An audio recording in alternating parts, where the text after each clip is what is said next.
სწორია თუ არა სასულიერო პირთა მხრიდან სხვადასხვა არაქრისტიანული გადაცემების მსვლელობების წინააღმდეგ გამოსვლა არის თუ არა ეს შედეგის მომცემი. ერთი რამე მე ვიცი, რომ როდესაც ჩვენ საზოგადოებას დღეს სულში აფურთხებენ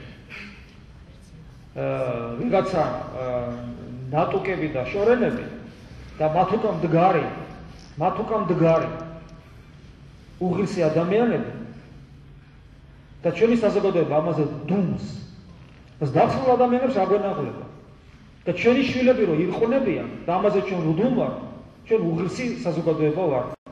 ჩვენ უღირსობა ბევრ რამეში გამოვავლინეთ. პატრიარქს მილანძღავდნენ, ხმა არ ამოვიღებთ. ეხლა ჩვენ შვილებს ყვნიან, ხმას არ ვიღებთ. ჩვენ ღირსება აღარ აქვს დიდი ხანია. და დამერწმუნეთ, რომ ეს არის შეგნებულად გაკეთებული.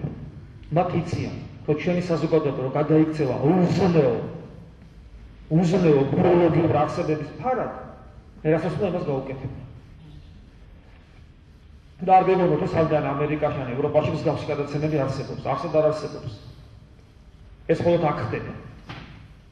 ამას მაგამ გაბრძანეთ ესეთი რამე. არ მგონია ჩვენზე უღირსიერი დღეს სადმე იყოს. ეხლა შეიძლება ვიღაცამ თქვას, რომ აბა შენ რას აკეთებ? მე სადაც შემიძლია ყველგან ვაკეთებ. ეხლა აქაც ვამბობ. აი ხალხს ხმამაღლა ვიტყვი. ეს ორი მეძავი საწოდავია. ისინი არაფერი კეთესები არ არიან, იქ დგანან, რა ქვია, ხიდებთან და რა ვიცი, ცირთან იგენ სხვა არაფერი კეთესები არ არიან. ესენი არიან, მაგრამ მათ უკან ვინც დგანა.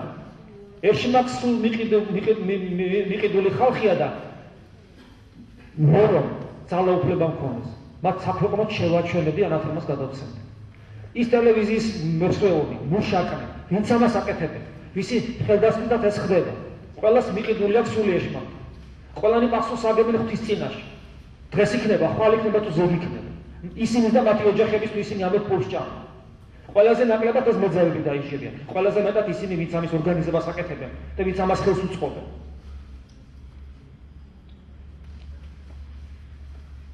და თუ ეკლესია ამ თავის მძლავრი არ აქვს, შეჩვენებას და განკვეთას ეკლესიიდან არ იყენებს, ეს უბრალოდ აღნიშნავს, რომ ისინი ღვთისაგან შეჩვენებული უკვე არ არის.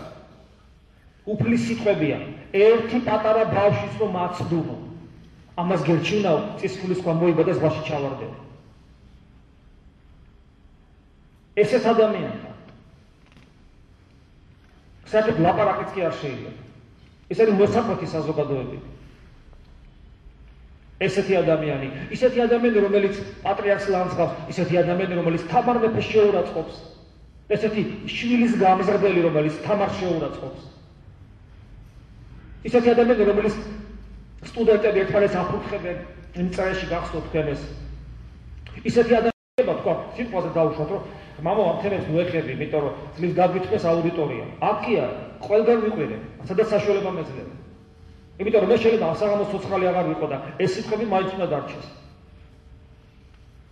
როგორ კაცო პატარა შვილიშვილი მეზდება, შვილები მყავს და იმის უნდა მეშინოდეს, რომ იმ ბუნძურმა ხალხმა ჩემი შვილის თქვენიცით არსებობს უმანკოება, ქალწულება და ეს მარტო ფიზიკური მდგომარეობა კი არ არის. ეს არის სულის მდგომარეობა, ხოლო როცა ადამიანი სულით უმანკოა.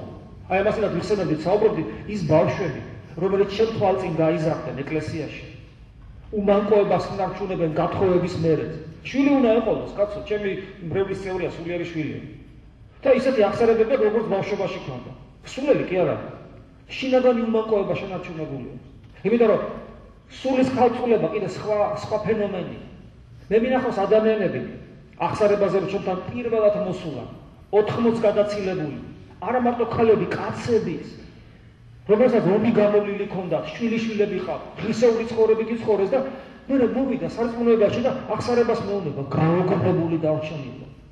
უკაცრავად ცხოვრებაში ერთადერთი ქალი ყავდა, ნახე თავის ცოლი. ეხლა მისი შვილიშვილები და მის შვილის შვილები კიდე ჩემი შვილები არიან. კაცმა იომა კიდევაც ღირსეული მოქალაქე იყო. განსაცვიფრებელი აღსარებები თქონდა. და ესეთები ერთი და ორი კი არ იყო.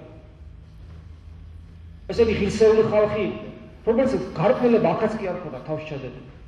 და აი ეს ტელევიზია შეიძლება ოჯახში გეზდებოდეს ბავშვი, რომელიც 10-12 წლის არის, ფიზიკურად უმანკო, მაგრამ სულით უკვე, სულით, გახსნილი იყოს აი ამ გადაცემების წყალობით და ჩვენ ამაზე რეაგირება ახლა ვიღაცისთვის ეს შეიძლება არაფერს არ ნიშნავს.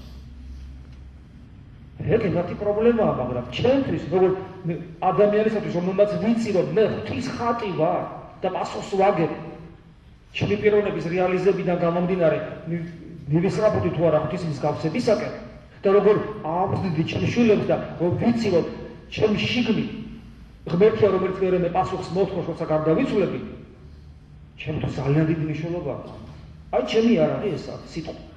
მე არ ვიცი ვინ როგორ, მაგრამ ყველა თქვენ საშუალება მონახეთ. და როდესაც პოლიტიკური ნებათაღელები არის ხოლმე, უკვე რამდენი წელი აღარ დავწყნარდით, ხო? თუ სადმე გახსოვთ, ხო არის ჭიდილი პოლიტიკურ პარტიებს შორის და აი ნატო თუ რუსეთი თუ ამერიკა თუ სადმე გახსოვთ, აი ეს პრობლემა სერიოზულად დასმული იყოს. არსა. მეგობრებო, მეშლება. შეიძლება ვიღაცას პიროვნულად რაღაცა წამოუკნავლია, მაგრამ სერიოზულად ის რომ ჩვენი ერი ზმნობით იხდება, არსად ეს პრობლემა არ დასმული. ამიტომ სულ ერთია ყველაფერი.